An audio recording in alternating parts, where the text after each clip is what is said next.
Hello YouTube and welcome to 2024 Yu-Gi-Oh! A Year in Review, where we will look at every single ban list, set release, YCS, and major event in the entire year in the past 365 days, and just look back on them and reflect on how the year has gone for the game of Yu-Gi-Oh! And talk about how far we've come from January 1st to right now. Okay, so let's go ahead and jump in. To start off, we're going to set the stage with the cards that were popular at the end of 2023 and the set releases that were around that time. Featuring, of course, first of all, Wanted, Seeker of Sinful Spoils, Ash, Oak, and Flamberge in the Snake Eye archetype. The top dog on the Fire Totem Pole right now is probably Rescue Ace going into 2024. And then we have the Horus Engine also coming out at the end of 2023. We have the Fire King structure deck. These cards are new on the scene and of course will make some kind of meta impact going forward.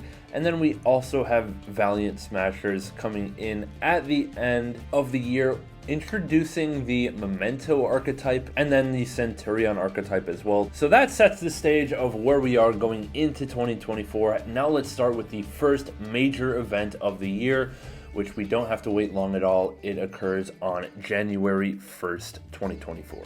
Going into effect on January 1st, 2024 is the new Forbidden and Limited list featuring a ban of yugioh and Kelbeck, finally signaling the end of Tearlament's reign, or so we think, and a ban of Isolde, Two Tails of the Noble Knights, to actually stop the reign of Infernoble Knights, which was a dominant threat. Going to one, we also have Unchained Soul of Sharvara, Rescue Ace Airlifter, and then an unban of Redox and Orcus Harp Horror finally. Then we have our first hits to the continuous Floodgate trap cards, Gozen Match, Rivalry, and There Can Be Only One finally getting hit by the ban list. Then we see Sun Avalon Dryas and Sunvine Healer going to one. Going to two, we have Pearly Sleepy Memory to two, Dino Wrestler Pankratops and Speedroid Terratop. And then going to three, we have Kashtira Unicorn, which is a significant return because we do see Kashtira pop up here and there throughout the year as a splashable engine.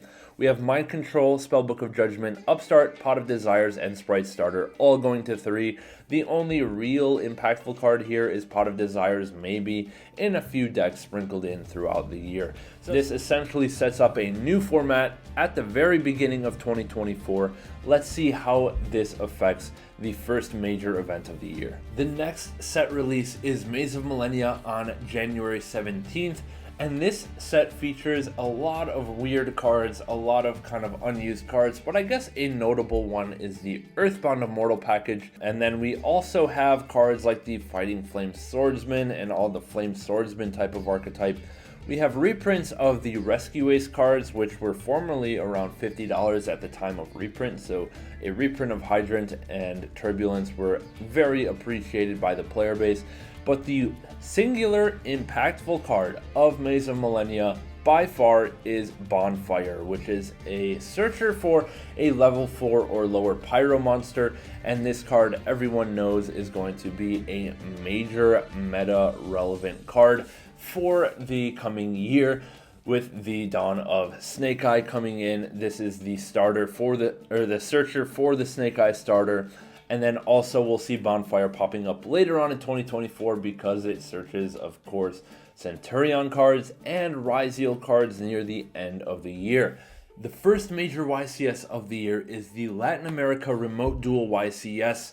This tournament featured Tearlaments at the top, piloted by Raphael Reich, for one final go at the Tearlaments top spot. The runner-up was actually Vanquished Soul, and then we had Labyrinth in third and another Vanquished Soul in the top four. Let's take a look at the first place list. We have Tearlaments with the Horus package with 3 Nessie, 3 Fenrir, the Unchained Soul of Shiyama, which is an interesting tech. Nobody expected Tearlaments to be able to do anything anymore, but of course it struck fear into the hearts of players when Tearlaments comes in and wins the first event following finally the ban of Kelbeck and yugioh.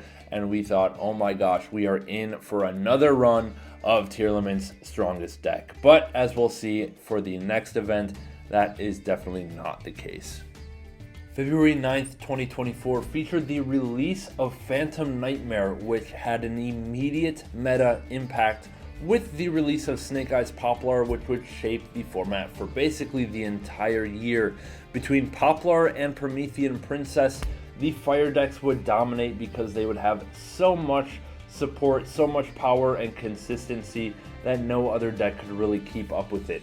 In addition to the fire cards, we also have the Yubel deck introduced with Samsara de Lotus, Spirit of Yubel, and Nightmare Pain, as well as at the time popular Yubel the Loving Defender Forever. Yubel at this time is not super strong, it's kind of just a rogue pick, but it's an interesting theory for players to pick up and start experimenting with at this time. We also see the release of Voiceless Voice with Lo and Saphira and the other ritual support cards. Voiceless Voice would be kind of a tier 2 deck for essentially the entire year and would always be in the back of people's minds when trying to pick a deck and they don't want to play the obvious choice in fire. In addition to those three meta contenders, we also see the advent of the Goblin Bikers in this set, with Doug Charger leading the way, and then we also had the community on a major copium hype train with the release of one of the coolest looking archetypes of all time, but unfortunately was a major flop on release, and that is Priestess of the Ashen City, Vados, the Eruption Dragon of Extinction, and Awakening of Vados. People were so excited for this Ashen deck to be very good. They were so excited that it would be supported in the following main set, but unfortunately it fell on its face and it was a disappointing TCG exclusive yet again. For the second YCS of the year, we have YCS San Jose, which is a 3v3, and this one is won by Kamal Crooks, Pac Pamornsuit, and Ruben Penaranda, all piloting the Snake Eyes deck against their opponents, which are all playing the Fire King deck.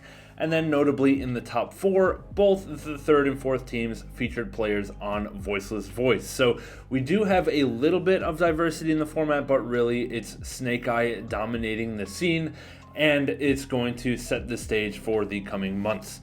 If we take a quick look at Pac's list, we see Crossout Designator in the main deck, which is going to be kind of a staple going forward. And then we also have Jet Synchron featuring Synchro plays in the extra deck with Formula Synchron, Borreload Savage Dragon, and Baronne de Fleur to start off the fire builds for the format. We also have Summon Limit in the side deck, which sets off a few red flags because we just saw a limit of some of the main Floodgate trap cards, but we see that players are just going to start replacing those with different Floodgate trap cards of their choice. Also on the very same day, February 17th, we have the Ultimate Duelist Series Championship won by Jesse Cotton on his Fire King Snake Eye build, opting for the Fire King cards rather than the Synchro package with Jet Synchron and the Baronne de Fleur. These events were followed up the very next weekend with another Team YCS in Las Vegas, which was won by Chris LeBlanc and the Jawari brothers, playing Fire King Snake Eye, and Pure Snake Eye.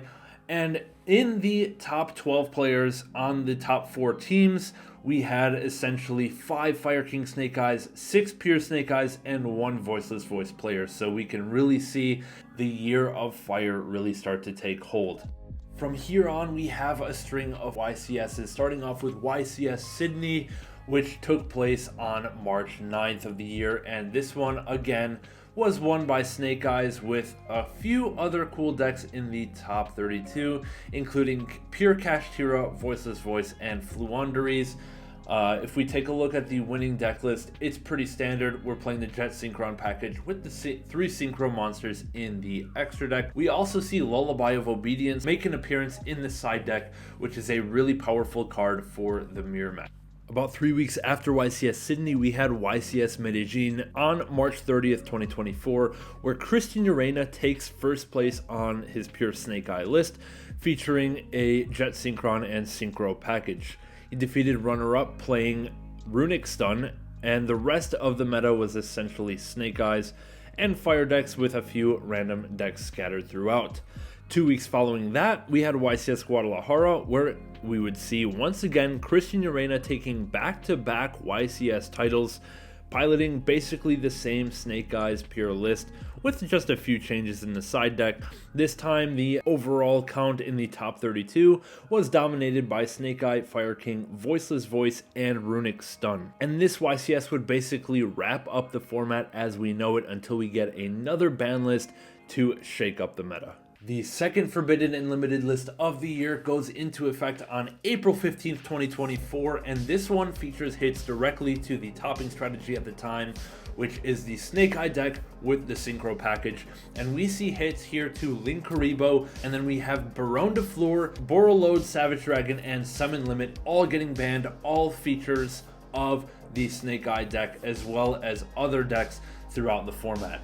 Going to 1, we have Protoss coming back, and then we have some other notables such as Thunder Dragon Colossus, Chicken Game, and Anti-Spell going down from 3 to 1, so another hit to the continuous Floodgate cards. Going to 2, we have Armageddon Knight and Pearly Delicious Memory for a little boost to that Pearly deck, and then going to 3 is Malicious, Harp Horror, Terror Top, and Engage, which don't really make a splash now, but Engage does come up a little bit later on in the year. That leaves YCS Raleigh coming in with as the first event after the hits to the pure Snake Eye deck.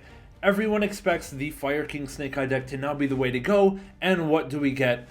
A 50% plus showing from pure Snake Eye yet again, including the winner, which comes in over Labyrinth in second place.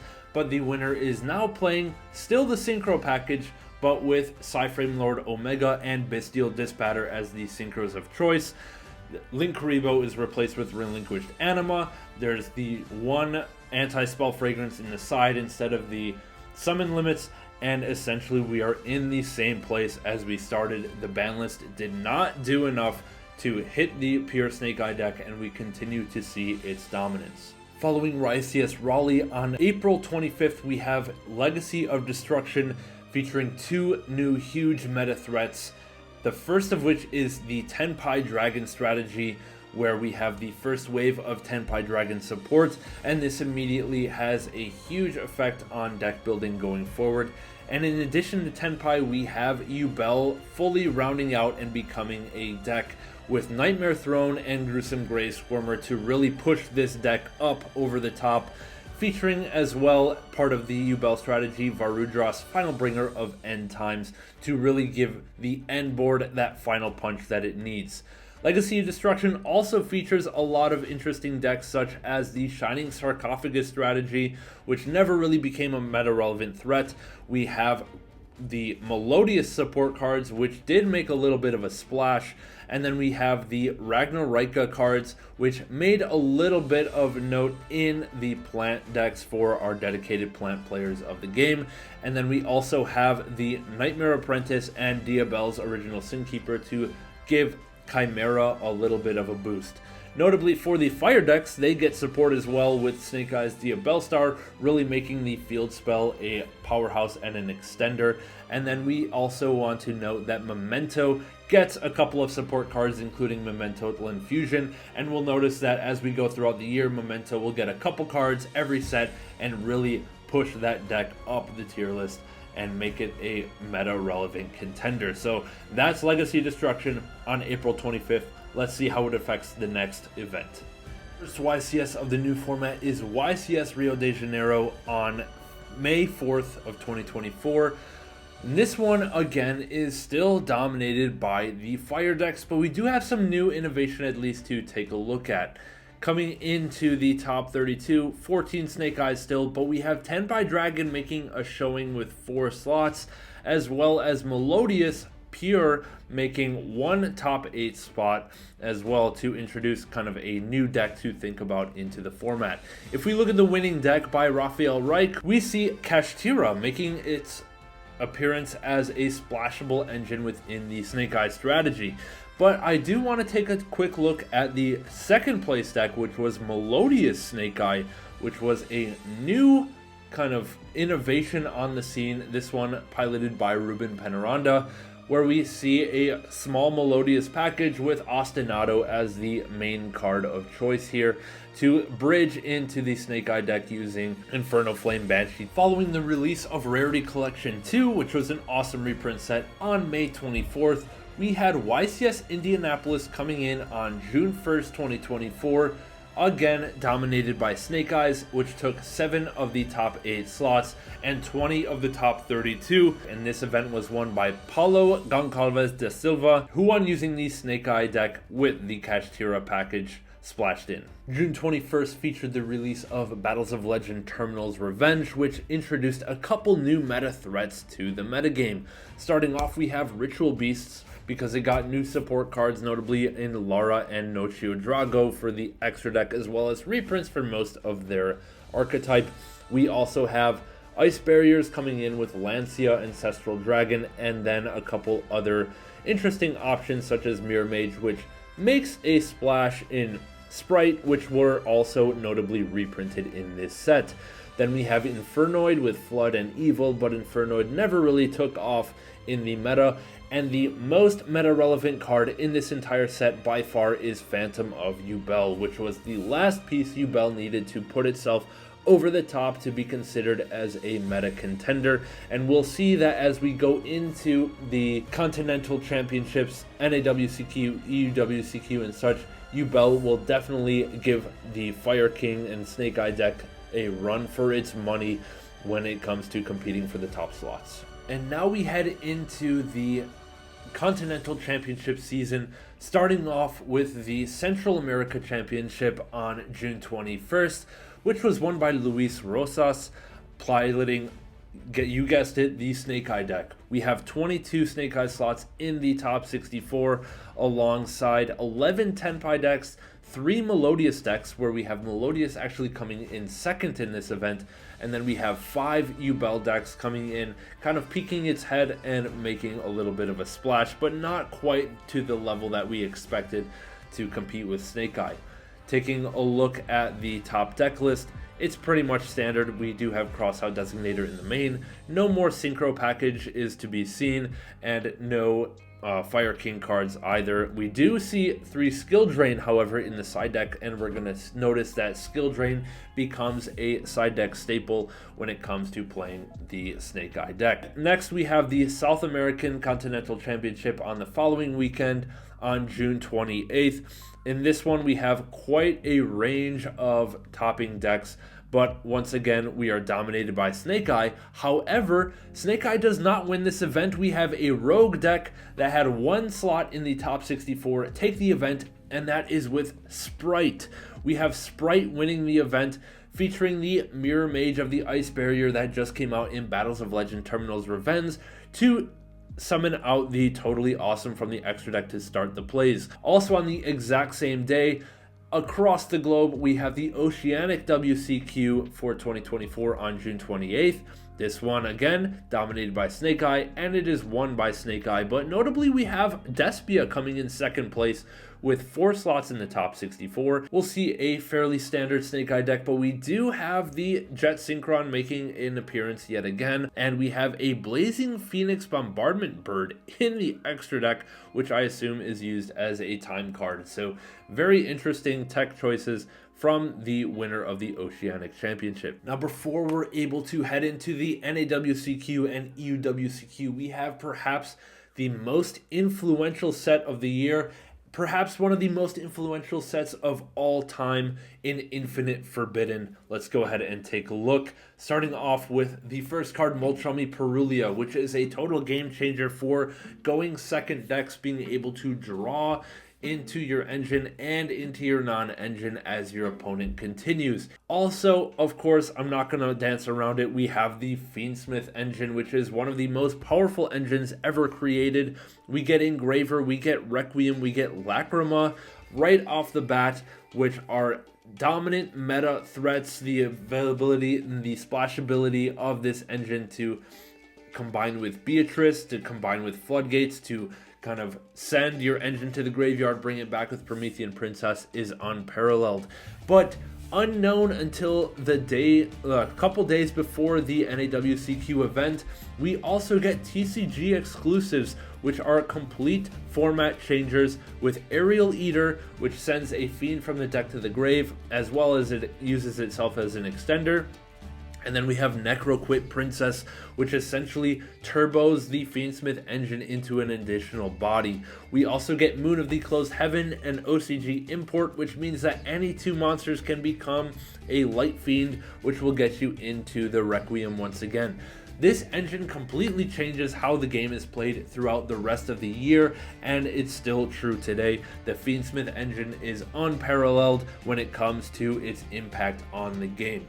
Not only do we get the Fiendsmith cards, but we also get a few other notable cards that do have meta impact. For example, we have Tenpai Dragon Genroku as another starter and extender for the Tenpai Dragon deck, which will continue to be a meta threat going forward. We also see the release of Sengenjin and Millennium Ankh, which we see splash into a few top slots in coming events as a kind of a rogue dimension shifter style deck. We see Gimmick Puppets being released in this particular set, which does make a splash, especially on Feature Match against Team Samurai X1 in the NAWCQ. And then we have decks like White Forest, which don't make an immediate impact, but do come up a little bit later in the EUWCQ, reaching a couple of top slots with the Runic deck. We also see Memento getting its usual wave of support with the Creation King Fusion, which completely changes what the deck can do in its combos. We see Centurion get a little bit of support with Atri, and then we see a TCG exclusive archetype being released with Mimighouls. At least it's playable, and it does make a little bit of a meta splash when it comes to the feature matches. The final card I want to talk about in this set is going to be Silo Hat Rabbit, which is going to have an effect going forward. We'll see this being splashed into a lot of the topping decks going forward in the year. Now that Infinite Forbidden has been released, we can take a look at the final two Continental Championships in 2024, starting with the NAWCQ, which happens on the day of Infinite Forbidden going legal. This tournament is won by Aditya Darap, who piloted the Snake Eye Fiendsmith deck, and notably we see 30 Snake Eye Fiendsmith decks in the top 64. Then we have 9 Yubels and 13 Tenpais, followed by just a sprinkle of other decks rounding out the top 64. If we take a look at Aditya's list, this is the first one we see with the Fiendsmith package, where we have essentially 3 Engraver, 1 Tract, and 1 Lurry in the main deck. Bestials make a reappearance now that they are strong against the Fiendsmith engine, and notably we see a shift towards playing 18 plus hand traps in the main deck as a standard number when it comes to building decks for the format, just because it essentially turns into a hand trap war, and whoever has more hand traps is gonna win. If we take a look at the side deck, we see 3 Molcharmi Perulia and 2 Fantastical Dragon Phantasme, which shifts into the mindset of I need hand traps to draw me more hand traps. The following week, on July 26th, we have the European WCQ, which featured 32 Snake Eye decks in the top 64, but 0 Snake Eye decks in the top 2. We had a Tenpai Dragon versus Ritual Beast final, with Tenpai Dragon taking it by Esteban Rey. We have essentially a board breaker strategy: 3 Raigeki, 3 Dark Hole, 3 Droplet, 2 Lightning Storm, 1 Duster, and essentially I'm gonna wipe your board and OTK you no matter what happens. Between the end of the Continental Championships and the upcoming Ban List and World Championships, we had one more YCS in the United States, YCS Sacramento, taking place on August 17th. This one was won by Jesse Cotton on Snake Eye. We had Snake Eye taking 18 of the top 32, and we had a second place showing by Tenpai Dragon in the finals. Taking a look at Jesse's deck list, it looks pretty similar to what we saw in the Continental Championships, with the Snake Eye engine and the Fiendsmith engine, followed by just a boatload of hand traps. We do see some triple tactics talent in the main deck, with Fucho in the side deck for the Tenpai matchup. On September 2nd, we have a new Forbidden and Limited list, which was announced by the end of August as promised. We have going to Forbidden Fiendsmiths Lacrima, Beatrice, Appaloosa, and Hot Red Dragon Archfiend Calamity. An instant hit to the Fiendsmith engine, but by no means taking it out of meta contention. We also see hits to the Snake Eye deck, with Snake Eye, Ash, and Poplar going to 1. Immediate hits to the Gimmick Puppet deck, which is an FTK powerhouse. And a hit to Branded Fusion, opening the Spirit Gates, Pot of Prosperity, Sengen summoning, all to knock down the power levels of the other meta contenders. Going to 2, we have the Dragon Rulers, we have the Colossus, but it doesn't really make any effect on the meta. And going to 3, we have just a bunch of cleanup cards off of the list, none of which make any effect on the meta going forward. The string of championship matches, of course, rounds out with the World Championship 2024, which took place on September 7th. This event was won by United States' Ruben Penaranda playing the yugioh Fiendsmith deck against Mark Solis, also of the United States, playing Snake Eye Fiendsmith.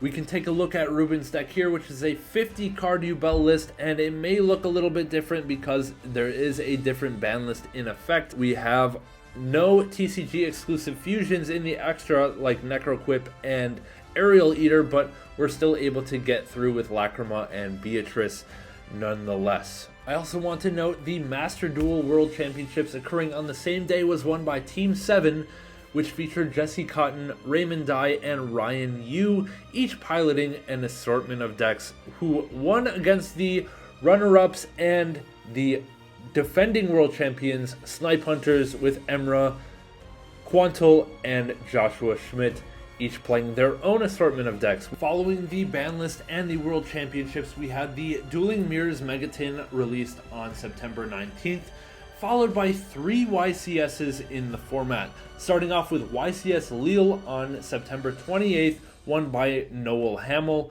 We see yugioh actually coming on top with as the most represented deck in the top 32 with 11 slots. We also see Tenpai with 5 slots, White Forest with 2 slots, including Joshua Schmidt's White Forest Runic deck, and kind of just a fall off of Snake Eye with only 1 slot in the top 32. yugioh really taking over the meta. Following the ban list, yugioh comes out as the clear top choice in terms of combo deck. If we take a look at the winning deck, we see a pretty standard Fiendsmith yugioh list. Nothing too notable. We do see Metal Tronus in the side deck, Phantom of Yubel at 3 in the extra, and Archfiend Eccentric and Red Resonator in the side, just as some interesting tech choices. Also on the same weekend of September 28th, we have Team YCS Santiago, which was won by Felipe Zapata. We have Tayel Fernandez and Tomas Duguera, all piloting the yugioh Fiendsmith deck against the runner-ups, which were playing Snake Eye and Tenpai. We have a Voiceless Voice also in the top 4 teams, and then it's mainly dominated by yugioh, Tenpai, and Snake Eye at the Team YCS. To round out the YCSs of this format, we have YCS Cancun, which was won by none other than your favorite Team Samurai X1, piloting the yugioh Fiendsmith deck with the Kashtira cards. Notably, Sam was on a board breaker approach with 3 Triple Tactics Talent, 3 Dark Ruler No More, a Kashtira engine, 3 Forbidden Droplet, set rotation, and Infinite Impermanence as the hand trap, essentially coming to the conclusion that hand traps do not stop the yugioh deck, but they can be broken with enough board breaker support. That rounds out the YCSs for the format before Rage of the Abyss comes out, debuting a lot of meta-relevant cards, starting with none other than Moltrami-Fuelos, which is essentially branded as Max 3 by the community because of its ability to stop an opponent in their tracks from continuing to special summon and spam from the extra deck like we've been used to for the remainder of the year. We also see Dominus Impulse, which is a powerhouse hand trap, conveniently released for Dark, Fire, and Water decks, which are dominating the meta at the time. We also see some Fiendsmith support with Lacrima, the Crimson Tears, which doesn't make an immediate impact, but does in a couple upcoming YCSs. We have support for the Mermail deck with Abyss Rhine, Poseidra, and other cards. And then we have the Azamina cards with Azamina Illisilvia, Hollowed Azamina, and Deception. Going into this set release, the player base was scared that Snake Eye would yet again reign supreme with the Dawn of Deception of the Sinful Spoils, which is another Snake Eye starter, as well as an Omni Negate. So basically we had a small break from Snake Eye, and now Snake Eye is expected to be going back on top because of the Azamina cards, as well as Fire King Courtier Alkanix, which had been released in Master Duel earlier in the year, but only now being released to the TCG, which allows the Fire King deck to support the Snake Eye engine as well going forward. We also see a couple other rogue strategies being released or supported, including the 6 Samurai deck with Shien, Centurion with Primera Primus, and Primite Lordly Load making the Primite debut, which is hyped right now, but is yet to have a significant meta impact. The 2 YCSs following Rage of the Abyss happen to be won by the same player, Landon Oliver. First we have Niagara Falls, where Landon won with the Snake Eye Azamina Fire King deck. As feared by the community, Snake Eye yet again jumps to the top of the pie chart. We also have Tenpai making a showing, Yubel, and some Rescue Ace returns to the scene. But notably we have in second place Ryan Yu with a Sky Striker board breaker strategy. We have all of the power of Azamina, we have all the power of Tenpai and Yubel, and Ryan Yu comes in with 4 main deck monsters and 35 spells in the main to take second place in the event. Then we follow up with YCS Guayaquil, which is in Ecuador. We see Landon Oliver once again winning with the essentially same Fire King Snake Eye Azamina deck. We have Snake Eyes, Fire King, Yubel, and Tenpai once again rounding out the pie chart, and they dominate the top 8. But we do see an Unchained Musketeer Fiendsmith list coming in with one of the top 8 slots as well. Notable events following that, we have the Quarter Century Bonanza coming out on November 7th, which released a lot of fun reprints and made a lot of things accessible, but notably made a lot of the reprints from the Dueling Mirrors Megaton pretty much, irrelevant, because they all got reprinted again in the Bonanza. Then we have 2 days later the Remote Duel North American YCS on November 9th, which was won by Mario D'Amico on Tenpai Dragon. I don't have a list for that, but we can see the pie chart here. It looks the same as what we typically have been seeing, with Tenpai actually taking the top slot here, followed by Snake Eyes and Fire King, Yubel, and Centurion, which has jumped up into the meta because of its resilience against the dominant hand traps such as Dimension Shifter, Molcharmi Fuelos, and Molcharmi Perulia, none of which are really super impactful against the Centurion strategy, so it does get some popularity boost there, and we see Centurion probably at its peak in terms of meta relevance. A couple weeks later we have YCS Bologna, which is won by Matthew Bricard on the Musketeer Fiendsmith list. And in this tournament we actually see the dawn of Fiendsmith as a separate deck itself, where usually it's been splashed into Snake Eyes and Yubel, but now we see Fiendsmith just being piloted as its own deck, maybe splashed in with some Kashtira cards, or in terms of the winner, we have splashed in with some Magical Musketeer cards, which just serve as normal summon access to the Fiendsmith engine. We also see Memento getting one of its first top slots in the top 4 by Flaminio Rossi, and then we have Mermail jumping into the top as well by Julius Schwarzkopf, and we have Orcust by Francesco Simoncelli, which really shows a diverse meta going in post Rage of the Abyss here. Quite a bit of variety in top decks, but that's all about to change with the final set release of the year, where we have just a couple top decks ready to dominate the meta. On December 5th of 2024, we have the release of Crossover Breakers, introducing 2 new meta-dominant threats, and these are prepared to dominate the pie charts of the YCSs for many months to come at least. We have Ryzeal first and foremost with a rank 4 strategy featuring Ryzeal Detonator and Ryzeal Duo Drive, and main deck powerhouses of X Ryzeal, Ice Ryzeal, and Sword Ryzeal, with Ryzeal Cross as the field spell.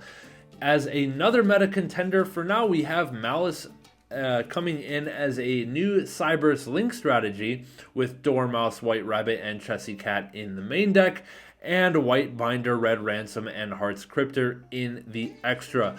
These guys are poised to set the meta for the months to come, especially because soon after this, we're going to have a ban list to take down some of the decks that have been previously dominating the meta. Also notably in this set, we have Yugioh as the third archetype, which right now is not a meta relevant threat, but is something to keep an eye on going forward.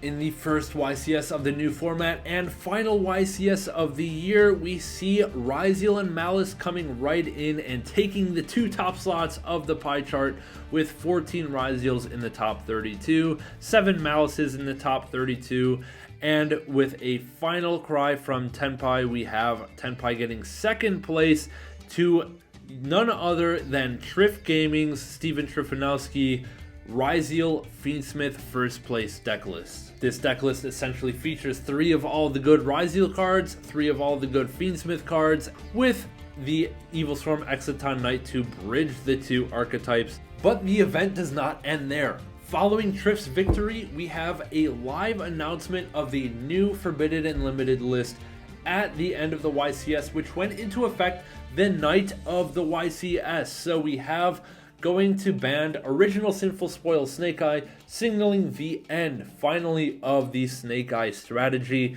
We also see Gimmick Puppet Nightmare and Dragon going to 0. Going to 1, we have Phantom of Yubel, but more notably, Tenpai Dragon Chandra and Singing Kaiman, noting what we think might be the end of Tenpai.